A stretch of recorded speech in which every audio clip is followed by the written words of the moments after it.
பழனி முருகர் கோவில் அந்த ஒரு விஷயமும், அதுக்கப்புறம் அதே மாதிரியே மதுரை மீனாட்சி கோவில்ல விஷயமும் அந்த டாக்குமெண்டேஷன் ரெஜிஸ்டர் பண்ண ஒரு ஃபேக்டர் எவ்வளோ ஒரு பரபரப்பா பேசப்பட்டுட்டு இருக்குன்றது நமக்கு தெரியும். இதோட மதிப்பு 100 கோடி, ஆனா ரெஜிஸ்டர் பண்ணி கொடுத்துருக்கிறது வெறும் 2 கோடி. இதுதான் அதாவது பிரச்சனை இல்லாமல் இருக்கணுன்றதுக்காக இந்த டாக்குமெண்ட்ஸ்லாம் மறைச்சு வச்சுருவாங்க. அப்படி இல்லைன்னா அந்த டாக்குமெண்ட் இல்லைன்றுவாங்க. இதில் எல்லாம் தப்பும் நடக்கும். ஃபோர்ஜரி நடக்கும், இதை ஒரு சீட்டிங் நடக்கும். நான் தர்மகர்த்தா நீ தர்மகர்த்தான்னு சொல்லி அந்த மாதிரி சண்டைகள் நிறைய நிலங்கள் இப்படி கையாடப்பட்டிருக்கு. கவர்மெண்ட் டேக் ஓவர் பண்ணுறதுக்கு ரீசன் என்னன்னா இந்த மாதிரி தப்புகளை தவிர்க்கிறதுக்கு. கவர்மெண்ட்டே தப்பு பண்ணணும்னா நம்ம என்ன பண்ண முடியும்? இப்போ ஒவ்வொரு கோவிலா தோண்ட ஆரம்பிக்க பூதம் கிளம்பி வந்துகிட்டே இருக்கு.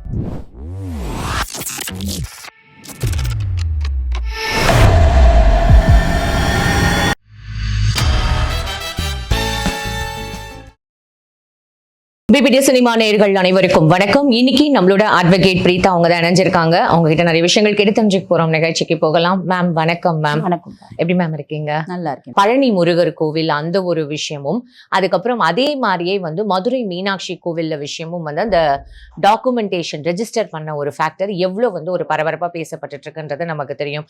அதை பத்தின லீகலான ஒரு விஷயங்கள் என்னன்றதை நீங்க ஷேர் பண்ணணும் மேம்.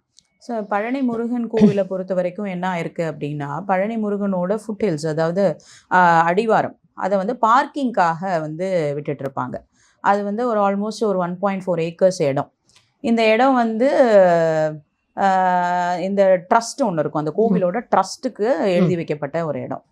அந்த இடத்த என்ன பண்ணியிருக்காங்க, ரொம்ப சமீபத்தில் ஒரு 2 ப்ரைவேட் பீப்புளுக்கு ரெஜிஸ்டர் பண்ணி கொடுத்துருக்காங்க. இதோட மதிப்பு 100 கோடி, ஆனால் ரெஜிஸ்டர் பண்ணி கொடுத்துருக்கிறது வெறும் 2 கோடி. இதுதான் சர்ச்சைக்குரிய 100 கோடி தான் 2. ஆனால் அந்த மாதிரியான எதுவும் இல்லை அப்படின்னு சொல்லிட்டு கவர்மெண்ட் சைட்லேருந்து வேற விளக்கம் கொடுத்தாங்க மேம். அது அப்படிலாம் இல்லைப்பா, இப்பயும் போயிட்டு தானே இருக்கு. மிஸ்டர் அந்த எஸ்ஆர்ஓ சப் ரெஜிஸ்ட்ராரை விசாரிச்சுட்டு இருக்காங்க. கேஸு சிபிசிஐடிக்கு மாறி இருக்கு.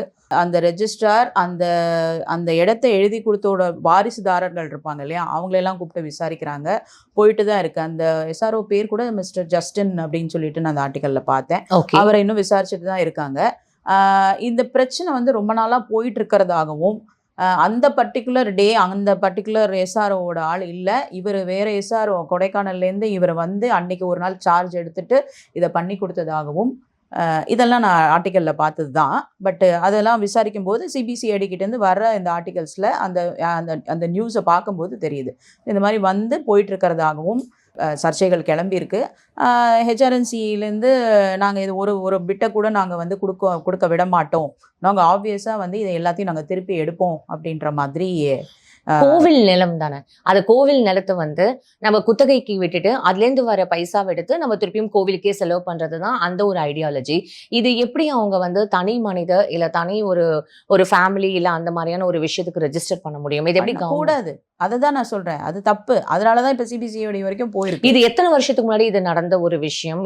இது தொடர்ந்து இது நடந்திருக்கா இல்ல இப்பதான் இதை கண்டுபிடிச்சாங்களாமா? இது 1888, அதாவது 1888 அந்த டைம்லேயே ஒரு டீட் கொடுத்துருக்காங்க. அதாவது இதை சேலோ டிரான்ஸ்ஃபரோ பண்ணக்கூடாது, இதை நீங்கள் கோவிலுக்காக வச்சுருக்கணும் அப்படின்னு சொல்லிட்டு 1888லேயே நடந்திருக்கு.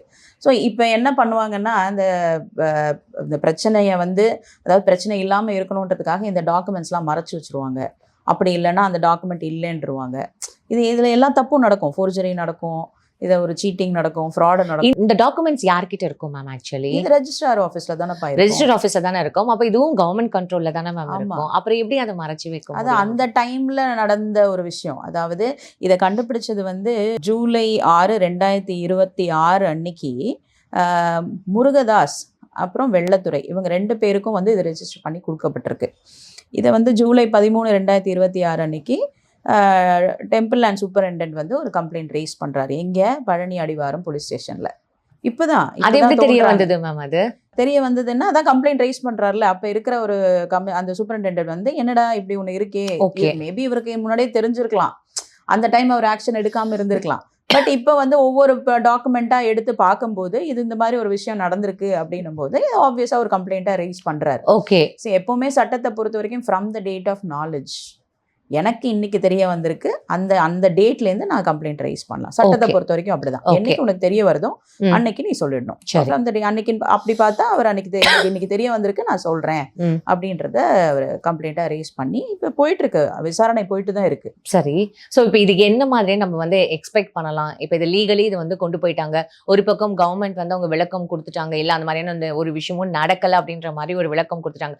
ஒரு பக்கம் இது சிபிசிஐடிக்கு இந்த கேஸ் டிரான்ஸ்ஃபர் ஆயிருக்கு. ஸோ என்ன மாதிரியான ஒரு ரிசல்ட் நம்ம அவுட்புட் எக்ஸ்பெக்ட் பண்ணலாம்? எண்ட் ஆஃப் த டே இது மக்களுக்கான ஒரு சொத்து இல்லையா அது? ஆமா, இது ரிசல்ட் கொஞ்சம் விபரீதமாக தான் இருக்கும். Because it is very clear indication that ஒரு கிரைம் நடந்திருக்கு, ஃபோர்ஜரி நடந்திருக்கு, ஒரு டாக்குமெண்ட்டே மறைச்சிருக்காங்க, அதுக்கு உண்டான அதில் என்ன பண்ணணுமோ அதுக்கு அகேன்ஸ்டாக பண்ணியிருக்காங்க. அப்போ அதுக்கு உண்டான பனிஷ்மெண்ட்ஸ் இருக்க தான் செய்யும். இது கிளியர் கிரைம்ல இது. ஓகே, அந்த கிளியர் கிரைம்க்கு உண்டான பனிஷ்மெண்ட்ஸ் இருக்குது. அதுக்கு தான் இப்போ இந்த விசாரணை முடியும் போது தான் யாரெல்லாம் இதில் வந்து கொலூடாயிருக்காங்க, யாரெல்லாம் இதில் சம்மந்தப்பட்டிருக்காங்க, அப்போ கொலூட்னா யாரெல்லாம் சேர்ந்து இந்த வேலையை பண்ணியிருக்காங்க, யாரெல்லாம் சேர்ந்து பண்ணியிருக்காங்க. இப்போ இது வரைக்கும் எனக்கு தெரிஞ்சு ஒரு 19 பேர்கிட்ட விசாரிச்சிருக்காங்க அப்படின்ற மாதிரி லேட்டஸ்ட்டாக பார்த்தேன். ஸோ இது விசாரணைக்கு முடியும் போது தான் எப்படி இவங்களுக்கு வந்தது, ஆப்வியஸா எல்லாமே ரெக்கார்ட்ஸ்ல இருக்கும்ல. மேம் எனக்கு ஒரு டவுட், அப்ப இத்தனை நாளா அந்த லேண்ட் யார் பேர்ல இருந்தது மேம்? அதான் சொல்றேனேப்பா, அது வந்து ஒரு கோவில் ட்ரஸ்டோட இடம். ஆனா அந்த மாதிரி ஒரு ரெக்கார்ட்ஸே அழிச்சு பண்ணியிருக்காங்க. ஏதோ மூவில சொல்ற மாதிரி அந்த ஊரையே காணோம் அப்படின்ற மாதிரி அந்த ரெக்கார்டையே காணோம். அதுக்கப்புறம் கண்டுபிடிச்சு இந்த மாதிரி இருந்திருக்குன்னு அப்புறம் ஆப்வியஸா ரெக்கார்ட்ஸ் எல்லாம் எடுக்கும்போது வருது. அப்போ ஆப்வியஸா ஒவ்வொருத்தரா கூப்பிட்டு வெளிப்படுது. ஃபைன். இப்போ இது பழனி முருகன் கோவில், இதே மாதிரி இப்போ மதுரை மீனாட்சி கோவிலில் வந்து கேள்விப்படுறோம். எனக்கு தொடர்ந்து இப்போ எல்லாமே பெரிய பெரிய கோவில்களாக இருக்குது. எல்லாமே நம்ம வந்து கேட்கும்போது தான் மேம் இன்னும் ஷாக்காக இருக்குது. பழனி மாதிரி அங்கேயும் வந்து ஒரு ஃபோர்ஜரி நடந்தது தான் நம்ம கேள்விப்பட்டோம் மேம். அதை பற்றி சொல்லுங்கள். ஆமாம்ப்பா, அதுவுமே ரீசெண்டாக ஒரு 60 கோடி மதிப்புள்ள இடத்த வந்து அது தானமாக கொடுத்துருக்காங்க. 1930 வந்து தானமாக கொடுத்துருக்காங்க. அதையுமே அதே மாதிரி தான், விற்கக்கூடாது, நீங்கள் லீஸ்க்கு தான் கொடுக்கலாம். ஆனால் அதையும் விற்க ட்ரை பண்ணதாகவும் அதுக்கு நிறைய பேர் உடந்தையாக இருந்ததாகவும் அதோட கேஸ் வெரி ரீசெண்ட். அந்த கேஸ் வந்து ரொம்ப ரொம்ப ரீசெண்டாக இப்போ எடுத்து கண்டுபிடிச்சிருக்காங்க. ஸோ இப்போ ஒவ்வொரு கோவிலாக தோண்ட ஆரம்பிக்க பூதம் கிளம்பி வந்துக்கிட்டே இருக்குது. இந்த மாதிரி எத்தனை பேர் எத்தனை ஏக்கரை வந்து இந்த மாதிரி கொடுத்துருக்காங்க. ஸோ இப்போ கோர்ட்டு என்ன கோர்ட்டு சொல்லியிருக்குன்னா, இந்த கோவில் சம்மந்தப்பட்ட இருக்கிற எல்லா நிலங்களையோட டேட்டாவை எடுத்துகிட்டு வாங்க. ஸோ தேர் வெரி சீரியஸ் நவ். எல்லா டேட்டாவும் எடுத்துகிட்டு வா, யார் என்ன பண்ணி வச்சுருக்கா, எல்லா ரெக்கார்ட்ஸையும் வெளியே எடு. So they started investigation. இப்போ பழனி இது கிடச்சதுக்கப்புறம் பழனி வந்து என்னோட தகப்பனார் சொல்லுவார், நீ பழனி முருகனுக்கு வேண்டிதான் நீ எல்லாம் பிறந்த அப்படின்னு. எனக்கு அதுக்கு இந்த மாதிரி நியூஸ் எல்லாம் கேட்கும்போது, முருகா நீ இருக்கேல்ல, தயவு செஞ்சு இதெல்லாம் வெளியில கொண்டு வா. ஐயோ, முருகனே அவரை காப்பாத்திக்கிட்டே உண்டு. அதே மாதிரி மீனாட்சி அம்மன் வந்து எங்களோட குலதெய்வம். இந்த அடுத்த நியூஸ் இப்போ எனக்கு எப்படி தோணுதுன்னா, என்னது நம்ம தெய்வம் நினைச்சு வணங்குற ஒரு கடவுளுக்கு இவ்வளோ சோதனையா? பட் இது வந்து சிவன் சொத்து குலநாசம், கோவில் மேலேயே உங்களுக்கு கை வைக்கிற அளவுக்குன்னா இது எந்த மாதிரியான ஒரு, ஏன்னா இது வந்து போன வருஷம் 2 வருஷம் முன்னாடி நடந்த வருஷம் மாதிரி தெரியலையே மேம். இதெல்லாம் காலங்காலமா நடந்துட்டு இருக்கிற ஒரு விஷயம் மாதிரி. ஏன்னா நீங்க 1888ன்ற மாதிரியான ஒரு ஃபேக்டர்லாம் பேசும்பொழுது நம்ம 2026 இருக்கோம். இன்னும் கொஞ்ச நாள் இவங்க கோவிலே எடுத்துடுவாங்க போல இருக்கே அப்படின்ற ஒரு பயம் வருதே. அதுதான், இது எந்த பீரியட்ல நடந்திருக்கு அப்படின்னு பார்த்தா அதுக்கு இன்னும் ஃபேக்சுவல் டேட்டா வரும்போது நமக்கு தெரிஞ்சிடும் எந்த பீரியட்ல இந்த வேலையை பண்ணியிருக்காங்க அப்படின்னு சொல்லிட்டு. அப்படி வரும்போது இது எல்லாமே வந்து கவர்மெண்ட் இன்டர்வீன் பண்ணியிருக்கா, இதை கவர்மெண்டோட தெரிஞ்சுதான் பண்ணியிருக்கான்னா நமக்கு தெரியாது. Only if the data will tell us இந்த மாதிரி இந்த பீரியட்ல இவங்க இருந்திருக்காங்க, இவங்களுக்கு தெரியாம இது நடந்திருக்க வாய்ப்பு இல்லை, அப்படி தெரிஞ்சு நடந்திருந்தாலும் இல்லை எனக்கு தெரிய வாய்ப்பு இல்லை அப்படின்னு சொல்ற நிறைய ஆசாமிகளும் இருக்காங்க.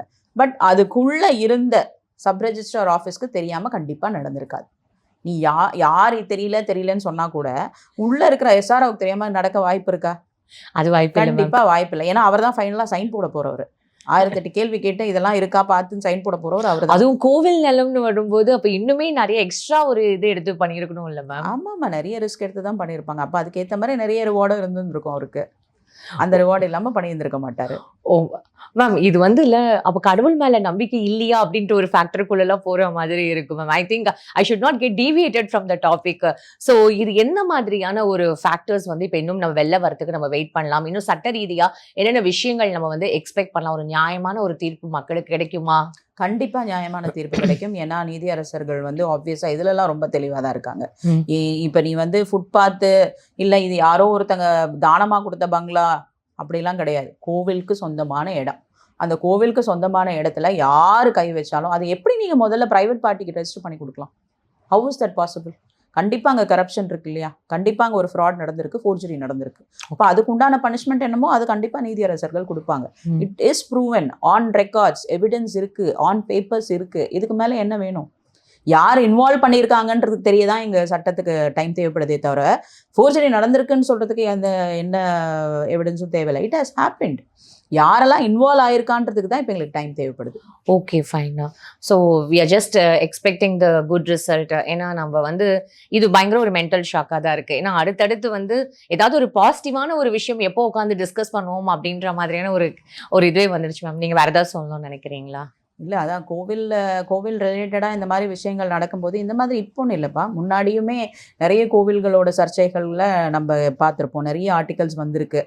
இந்த கோவில் இந்த பிரச்சனை, இந்த கோவில் அந்த பிரச்சனை. அதுக்கப்புறம் தான் கவர்மெண்ட் டேக் ஓவர் பண்ண ஆரம்பிச்சு. ஏன்னா ப்ரைவேட் பீப்புள் வேர் ரன்னிங் கோவில் அப்போல்லாம். அப்போல்லாம் வந்து இன்னும் பிரச்சனைகள் ஜாஸ்தியாக இருந்தது. நான் தர்மகர்த்தா நீ தர்மகர்த்தான்னு சொல்லி அந்த மாதிரி சண்டைகள், நிறைய நிலங்கள் இப்படி கையாடப்பட்டிருக்கு. கவர்மெண்ட் டேக் ஓவர் பண்ணுறதுக்கு ரீசன் என்னன்னா இந்த மாதிரி தப்புகளை தவிர்க்கிறதுக்கு. கவர்மெண்டே தப்பு பண்ணணும்னா நம்ம என்ன பண்ண முடியும்? பதிலே கிடையாது. பதிலே இல்லை மேம். அடுத்து என்ன கேள்வி கேட்கறதுனே எனக்கு தெரியல மேம். உண்மையாவே கவர்மெண்டே டேக் ஓவர் பண்றதுக்கான ரீசன் என்னன்னா தப்புகள் கம்மியாகணுன்றதுக்காக தான். எடுத்ததுக்கு அப்புறமே வந்து தப்பு ஜாஸ்தியாகிற மாதிரி இருக்கும் பொழுது தெளிவா தப்பு பண்றாங்க. சட்ட ரீதியா வந்து பிரச்சனை வரக்கூடாதுன்ற மாதிரி தெளிவான ஒரு தப்புகள் பண்றாங்கன்னு சொல்லலாமா? டாக்குமெண்ட்ஸ் மறைச்சு வச்சுடுறாங்க. அந்த டீடே காணும் அப்படின்னா அப்போ இது தெரியாம நடக்குது, தெரிஞ்சுதானே நடக்குது. கடைசி ஒரு கேள்வி, இந்த பழனி முருகன் கோவில் சிபிசிஐடி கேஸ் போயிருக்கு அப்படின்னு நீங்க சொன்னீங்க. அதே மாதிரி மதுரை மீனாட்சி கோயிலும் வந்து சிபிசிஐடி கேஸ் போறதுக்கான வாய்ப்புகள் இருக்கா மேம்? ஆமாம்மா, எஃப்ஐஆர் ரெஜிஸ்டர் ஆயிருக்கு 19 பேர்ல. மதுரை மீனாட்சி கோவில் ரிலேட்டடா இது வந்து அசோக் பங்களா பிளஸ் கார்டன், அதான் அந்த ப்ராப்பர்ட்டியை வந்து தானமா கொடுத்துருக்காங்க.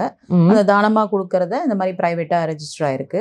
அந்த ரெஜிஸ்டர் ஆனதை கண்டுபிடிச்சதுனால again trust has gone in complaint. So இதுவுமே சிசிபி கிட்ட தான் போயிருக்கு. இதுவுமே இப்போ விசாரணையில தான் இருக்கு. பிரச்சனை இருக்கு, கிரைம் நடந்துருச்சு அப்படின்றதுல எந்த சந்தேகமும் சட்டத்துக்கு இல்லை. இதில் யாரை செஞ்சிருக்கா, யாரெல்லாம் இன்வால்வ் ஆயிருக்கா, இதை கண்டுபிடிக்கிறதுக்கு தான் எங்களுக்கு டைம் தேவைப்படுது. கவர்மெண்ட் வந்து இப்போ சேஞ்ச் ஆனதுனால தான் இந்த விஷயங்கள் கண்டுபிடிக்க முடிஞ்சதுன்னு வேணா நம்ம சொல்லலாமா மேம்? இது சர்ச்சைக்குரிய கேள்வி ஆயிடும். இது எப்போத்துலேருந்தே நடந்துட்டு இருக்கலாம். நம்ம வந்து மேபி இப்போ வந்து மாறின ஒரு எஸ்ஆரோ இந்த மாதிரி நடந்திருக்கு அப்படின்றத கண்டுபிடிச்சு சொல்லியிருக்கலாம். இதெல்லாம் இந்த விசாரணை முடியும் போது மொத்த கோர்வையான இன்ஃபர்மேஷனும் மொத்த இன்ஃபர்மேஷன் மாதிரி கொடுத்துருவாங்க.